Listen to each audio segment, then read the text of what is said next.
আমার নবীর জন্মের আগে একজন খ্রিস্টান বাদশা ছিল, তার নাম ছিল নওশিরিওয়া। জোরে বলেন নাম কি? এই লোকটা ছিল খ্রিস্টান। এই লোকটা একবার হরিণ শিকার করবে বলে জঙ্গলের মধ্যে চলে গেল লোক লস্কর নিয়ে। পথ চলতে চলতে এক সময় তার লোকজন থেকে সে আলাদা হয়ে গেল, কেউ নাই, সে একা একা জঙ্গলে ঘুরতেছে।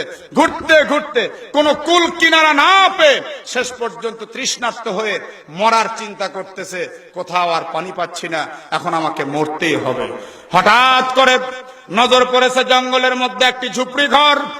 এই ঝুপড়ি ঘরের সামনে গিয়ে বলছে, কে আছো? আমি এক ভিনদেশী মুসাফির, আমাকে একটু পানি দিয়ে সাহায্য করতে পারো? ওই ঝুপড়ি ঘরের মধ্যে মা মেয়ে দুইজন থাকতো, এক যুবতী মেয়ে অবিবাহিত আর এক বুড়ি মা। কিছুক্ষণের মধ্যে সুন্দরী যুবতী মেয়ে এক গ্লাস আঙ্গুরের রস নিয়ে আসলো। রস নিয়ে যখন ওই বাদশাহ নওশিরিওয়ার সামনে ধরলো, বাদশাহ নওশিরিওয়া তৃষ্ণার্ত ছটফট করতেছে, তাড়াতাড়ি মুখে দিবে এমন সময় লক্ষ্য করে দেখতে পাচ্ছে ওই গ্লাসের আঙ্গুরের রসের উপরে আছে একটু দুবলা ঘাস। জোরে কোন কি? দুবলা ঘাস দেখে এবার মেয়েটারে চোখ রাঙ্গায় বলে, এই বেটি, তৃষ্ণার্ত মানুষ আমি, তুই আঙ্গুরের রস দিলি কিন্তু এর মধ্যে আবার দুবলা ঘাস দিলি কেন? মেয়েটি বলতেছে, শুনুন, আপনি প্রচন্ড তৃষ্ণার্ত, এই মুহূর্তে যদি আপনি খুব দ্রুত পান করতে থাকেন আপনার স্টমাকে আঘাত পড়বে, এইটা করা কিন্তু ঠিক হবে না। এই জন্য আমি ঘাস দিয়েছি, একটু করে ঘাস আপনি বাঁচতে থাকবেন আর ধীরে ধীরে পান করবেন, আপনার স্বাস্থ্যের উন্নতি হবে, আপনার তৃষ্ণাও নিবারণ হবে। বাদশা ধীরে ধীরে ঘাস ফেলতে লাগলো আর আঙ্গুরের রস তৃপ্তি সহকারে খাইলো। খাওয়ার পর চোখটা বন্ধ করে চিন্তা করলো, সর্বনাশ, মেয়েটা বড় মেধাবী, এই গহীন জঙ্গলের মধ্যে এমন সুন্দরী নারী, এই মেয়েটা এখানে কেন থাকে কিছুই তো বুঝলাম না। এবার বলে, তোমরা এখানে কে কে থাকো? বলে, আমি আর আমার মা শুধু থাকি, আমার বাবা দুনিয়া থেকে চিরবিদায় নিয়ে চলে গেছেন। মেরে এই যে আঙ্গুরের গাছ, এই আঙ্গুর, কতটা আঙ্গুর চিপে তুমি এক গ্লাস রস নিছো? এবার মেয়ে মুস্কি হাসতে হাসতে বলে, আল্লাহ তাআলা এতই বরকত আমাদেরকে দিছেন, বেশি না বেশি না, মাত্র একটা আঙ্গুর চিপে আল্লাহ তাআলা এক গ্লাস আঙ্গুরের রসের ব্যবস্থা করে দিয়েছেন। সঙ্গে সঙ্গে বাদশা বলল, ঠিক আছে, সুযোগ পেলে আবার ফেরার পথে তোমার হাতের আঙ্গুরের রস খেয়ে যাব। যাইতে যাইতে মনের মধ্যে চিন্তা করলো, এই গহীন জঙ্গলে ঝুপড়ি ঘরের মধ্যে এত সুন্দর আঙ্গুরের গাছ, এই গাছটা নিয়ে যা আমার প্রাসাদের সামনে লাগাবো। এই সুন্দর আঙ্গুরের গাছ গরিব ঝুপড়ি ঘরের মধ্যে আমি থাকতে দেব না, এই চিন্তা করতেছে আর মনে মনে ভাবতেছে যাত্রা পথে আঙ্গুরের রস খাবো এবং আঙ্গুরের গাছটাও উঠায় নিয়ে চলে যাব। ফেরার পথে সন্ধ্যা হইল, আবার আসলে এসে বলল, মা, আমাকে একটু আঙ্গুরের রস দাও মা। মেয়েটা আগের তুলনায় আরো ত্রিগুণ সময় পার করে এক গ্লাসের চাইতে কম আঙ্গুরের রস নিয়ে আসছে। বাদশা চোখ রাঙিয়ে বলল, খবর কি?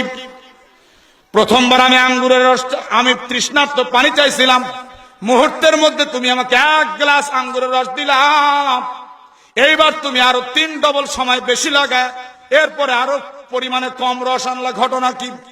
মেয়েটি মুস্কি হাসতে হাসতে কয়, আমি জানি না আপনি কে হে পথিক, আমি জানি না আপনি কে রে মুসাফির, আমার মনে হয় আমাদের দেশের বাদশার দিলের মধ্যে লোভ ঢুকেছে।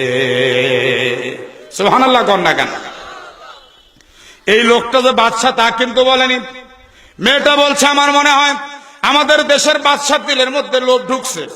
সঙ্গে সঙ্গে চমকে উঠছে, রে সর্বনাশ, আমার দিলের মধ্যে কি লোভ ঢুকলো না ঢুকলো, আর আমি বাদশা কিনা তাও তো সে জানে না। সে কি বলতে লাগলো, এবার বলে, মেয়েরে এমন করে তুমি কেন বলছো?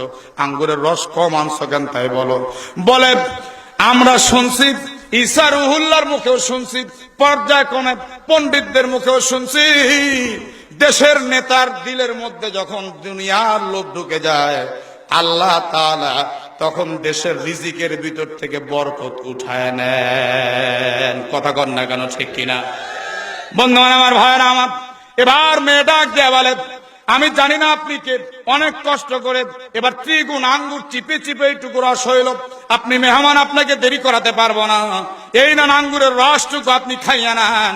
এবার খাইলো আর চিন্তা করলো, হায় হায় রে, এই মেয়েটা এত মেধাবী, মেয়েটা এত কিছু জানে, আমি তোমার মায়ের সঙ্গে একটু কথা বলবো, তোমার মাকে একটু ডাক দাও।